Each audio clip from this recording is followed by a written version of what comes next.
ഇത്തവണത്തെ യാത്ര വെറുമൊരു മോഷണം അന്വേഷിക്കാനല്ലെന്ന് എനിക്കറിയാം. അതെ ഖദീജ, ആ പൂജാരിയുടെ വിശ്വാസവും ആ നാട്ടുകാരുടെ ആത്മബലവുമാണ് ആ വിഗ്രഹം.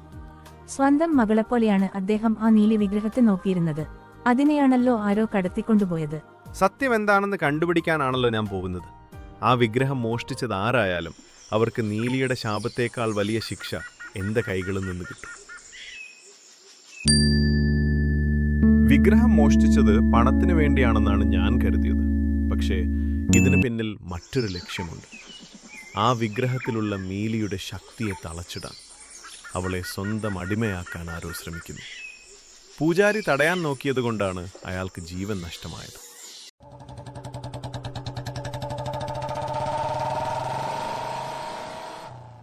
ഡേവിഡ്, സഞ്ജുവിനെ എന്തിനാണ് കൊണ്ടുവന്നത്?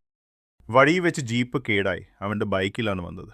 അവൻ പോയിട്ടുണ്ടാവും. അൻസാർ, പറയൂ ഡേവിഡ്, എവിടെ നിന്നും തുടങ്ങണം? നീലിയിൽ നിന്നോ പൂജാരിയിൽ നിന്നോ? അൻസാർ, നമുക്ക് വിഗ്രഹത്തിൽ നിന്ന് തുടങ്ങലാം. വിഗ്രഹം പോയിട്ട് എത്ര നാളായിരുന്നു? 1 വർഷം കഴിഞ്ഞ് ഡേവിഡ്. നമുക്ക് ഈ വഴി പോയി നോക്കാം. ശരി ഡേവിഡ്. ഈ അസ്ഥികൂടം പൂജാരിയുടെ തന്നെ ഇരിക്കും അല്ലേ? ഈ പ്രദേശത്തായി വേറെ മിസ്സിംഗ് കേസ് ഒന്നും ഇല്ല ഡേവിഡ്. ഇതൊരു ചെയിൻ ലോക്ക്ഡ് ആണെന്ന് തോന്നുന്നു. ഓപ്പൺ ചെയ്ത് നോക്കാം. ഇതിലൊരാളുടെ ഫോട്ടോ ഉണ്ടല്ലോ. ലോക്കറ്റിൽ കണ്ട ആളായിരിക്കും പൂജാരിയുടെ കൊലയാളി. അയാളിവിടെ എവിടെയെങ്കിലും ഒളിത്താവളത്തിൽ ഉണ്ടാവാനാണ് ചാൻസ്. ഡേവിഡ്, അതാ നോക്കൂ. വെയിറ്റ്, ഇങ്ങോട്ട് വരൂ.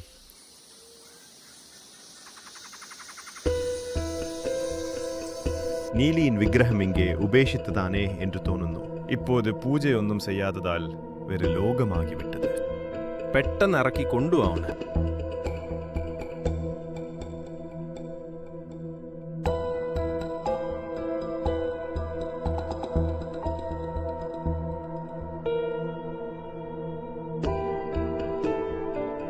വിഗ്രഹത്തിന്റെ ഫോട്ടോസ് എല്ലാം എടുത്തില്ലേ?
അൻസാർ, നിങ്ങൾ കേസ് തെളിയിച്ചല്ലോ. ഞാൻ ഹാപ്പിയാണ്.